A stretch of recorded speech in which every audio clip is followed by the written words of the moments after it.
Pada saat itu, kekacauan memang sedang terjadi di mana-mana, khususnya di daerah ibu kota. Setelah terbakar habis Mall Blender ini, banyak sekali korban yang terbakar dan tidak bisa tertolong. Saat dicek ke dalam oleh tim penyelamat, banyak orang yang sudah hangus, kosong, tidak berwujud manusia lagi dan tidak bisa dikenali identitasnya itu siapa. Dan setelah disurvei, kurang lebih pembakaran ini tuh memakan 488 korban. Pasca kejadian ini, timbullah kejadian-kejadian hal mistik yang terjadi di Mall Yogya Plaza Blender ini.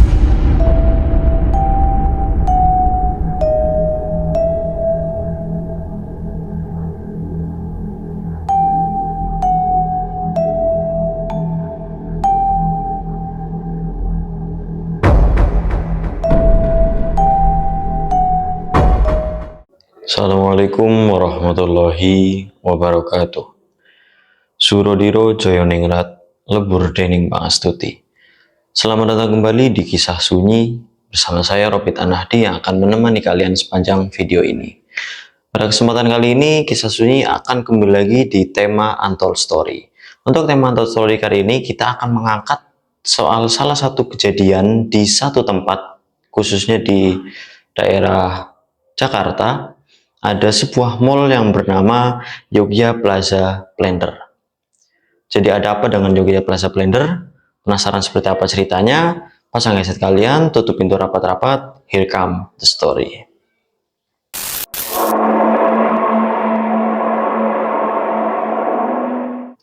Mei 1998 terkenal dengan banyak kekacauan di tanah air kita, Indonesia ini.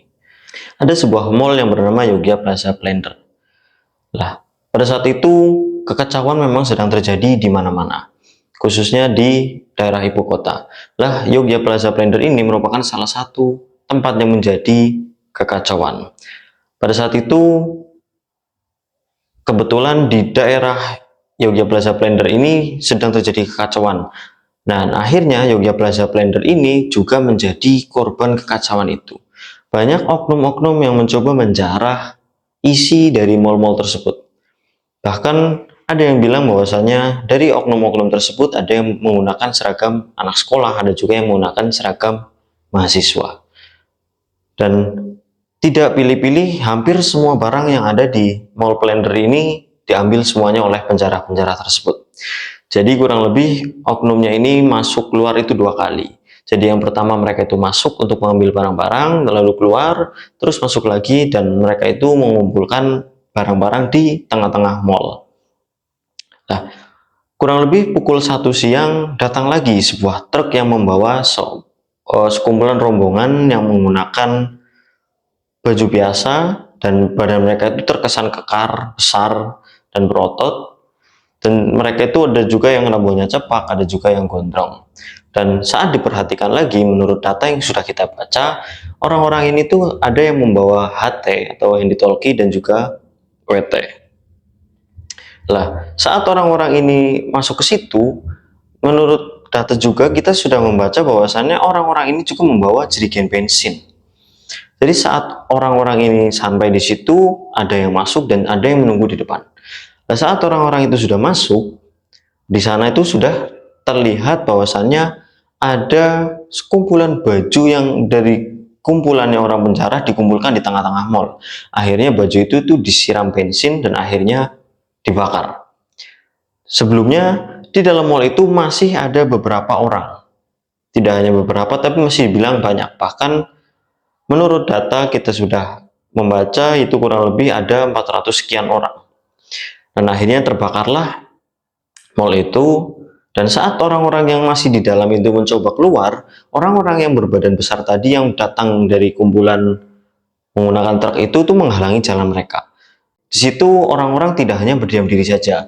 Orang-orang yang tidak terlibat dalam aksi perampasan ini, mereka juga mencoba menghentikan orang-orang yang sedang menjarah. Dan juga mencoba menghentikan orang-orang yang sedang membakar. Akan tetapi usaha mereka itu sia-sia saja. Akhirnya prosesi pembakaran ini semakin menjadi. Mall itu semakin terbakar dari dalam dan orang-orang tidak bisa keluar, dan orang-orang yang tadi datang pukul 1 itu juga menutup akses keluar, dan mereka itu menyusun gerdus-gerdus lalu disiram dengan bensin, dan akhirnya mereka juga membakar itu.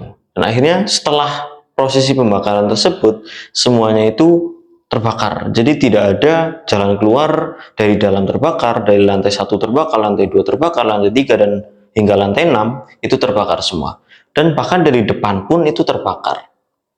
Saat pembakaran telah selesai, oknum yang datang pukul 1 siang tadi itu akhirnya kembali. Dan menurut cerita yang sudah ada, mereka itu kurang lebih katanya pergi ke Kampung Melayu. Setelah terbakar habis Mall Splendor ini, banyak sekali korban yang terbakar dan tidak bisa tertolong. Prosesi pembakaran mall ini lumayan lama dan kurang lebih jam 9 malam itu sudah mulai padam, dan itu juga tertolong oleh air hujan. Saat dicek ke dalam oleh tim penyelamat, banyak orang yang sudah hangus, kosong, tidak berwujud manusia lagi dan tidak bisa dikenali identitasnya itu siapa. Dan setelah disurvei, kurang lebih pembakaran ini tuh memakan 488 korban. Jadi dari sekian orang yang terkurung di dalam, setelah disurvei ada 488 korban. Dan akhirnya pasca kejadian ini timbullah kejadian-kejadian hal mistik yang terjadi di Mall Yogya Plaza Splendor ini. Dan dari beberapa cerita yang terkenal, cerita yang pertama adalah tentang ada seorang pemuda yang pada saat itu juga ikut insiden penjarahan tersebut. Kita sebut saja namanya itu Yanto. Jadi pada saat insiden penjarahan ini, Yanto itu ikut menjarah Mall Yogya Plaza Splendor. Setelah ayah dari Yanto ini tahu bahwasannya Yanto itu ikut penjarahan ini, dia itu mencoba untuk menghentikan Yanto. Jadi dia itu menyamperi ke dalam mall. Saat dicari-cari, tapi ayahnya Yanto ini tidak berhasil menemukan Yanto. Sedangkan Yanto itu sendiri sudah berhasil keluar dari Mall Plaza Splendor saat terjadi pembakaran. Lah, setelah Yanto keluar, dia itu pulang ke rumah, dan saat dia di rumah, dia itu dibilang oleh ibunya bahwasanya ayahnya itu tadi mencari di Yogya Plaza Splendor. Ketika Yanto kembali lagi, tetapi saat Yanto kembali, mallnya ini sudah terbakar hangus dan tidak mungkin juga untuk Yanto masuk ke dalam. Akhirnya, singkatnya setelah mall ini padam, besok malamnya itu Yanto kembali lagi ke situ mencoba untuk mencari jenazah ayahnya. Saat Yanto ini masuk ke dalam lantai 1, baru saja dia menapakkan kakinya di lantai 1, dia itu tiba-tiba ada yang membisiki. Jadi ada yang berbisik di telinga Yanto bahwasanya, carilah aku di lantai 3. Aku ada di sana. Hanya seperti itu, tidak ada tambahan kata-kata lain. Di situ Yanto sempat bingung karena dia ini sedikit takut, tapi dia juga merasa dia itu diberi tanda. Akhirnya dengan mencoba memberanikan diri, Yanto menyusuri Mall Yogya Plaza Splendor. Akhirnya setelah naik ke lantai 2, dicari tidak ada, sampailah di lantai 3. Saat dia muter-muter, akhirnya dia melihat satu sosok korban yang di situ memang badannya ini sudah hangus terbakar. Akan tetapi badan yang hangus itu tadi, jamnya itu tidak terbakar. Setelah diperhatikan, Yanto itu akhirnya menyadari bahwasannya itu jam dari bapaknya. Akhirnya Yanto membawa jenazah bapaknya keluar dari Mall Yogya Plaza Splendor. Dan selanjutnya, cerita yang lumayan terkenal terkait Mall Yogya Plaza Splendor ini adalah tentang uang yang berubah menjadi daun.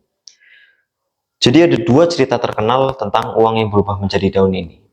Yang pertama adalah ada seorang wanita yang biasanya itu sering membeli sesuatu di daerah Mall Yogya Plaza Splendor. Dan saat melakukan transaksi ini, wanita ini hanya memberikan satu uang. Dan juga dia itu hanya membeli satu jenis makanan, minuman, atau barang.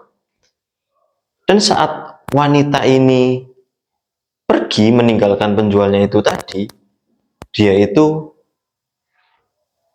tiba-tiba menghilang dari pandangan penjualnya. Nah, saat perempuannya ini sudah menghilang, uang yang tadi diberikan kepada penjualnya itu berubah menjadi daun. Dan itu terjadi berulang-ulang kali, tidak hanya sekali dua kali, tapi mungkin sering kali. Bahkan hal ini tuh masih berlanjut sampai dengan setelah pembangunan ulang dari Yogyakarta Splendor itu sendiri. Dan menurut cerita, ciri-ciri wanitanya ini adalah dia itu memakai baju warna putih, tapi putihnya ini sudah lusuh dan rambutnya panjang.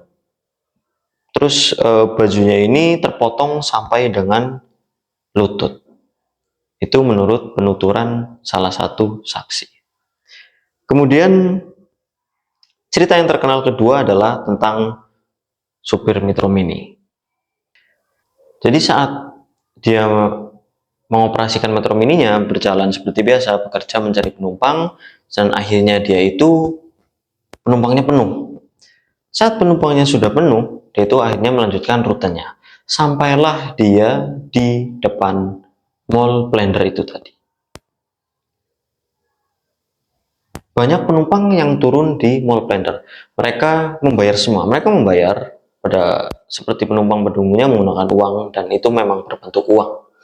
Nah, akan tetapi setelah mereka keluar dan mereka itu berjalan menuju Mall Splendor, supirnya ini melihat bahwasanya penumpang-penumpangnya itu tadi berubah wujudnya menjadi manusia-manusia yang gosong. Di situ supirnya ini tidak menghiraukan hal itu dan mencoba melanjutkan perjalanannya.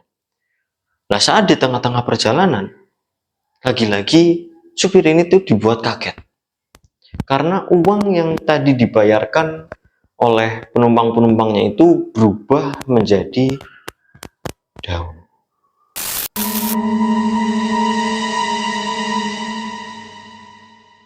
Ya, mungkin dari beberapa cerita yang terdapat di Mall Splendor ini, tim Kisah Sunyi mengambil cerita tersebut. Sebenarnya masih banyak cerita-cerita mengenai Mall Splendor ini. Dan kalau kalian ingin, kalian bisa mencarinya di internet. Dan apabila di kami ada kesalahan dalam menceritakan kejadian-kejadian yang terjadi di Mall Splendor, kalian bisa memberikan saran atau masukan di komen-komen video kita. Terima kasih sudah menonton. Support terus channel Kisah Sunyi dengan cara like, subscribe, dan share video-video kita. Terima kasih. Wassalamualaikum warahmatullahi wabarakatuh.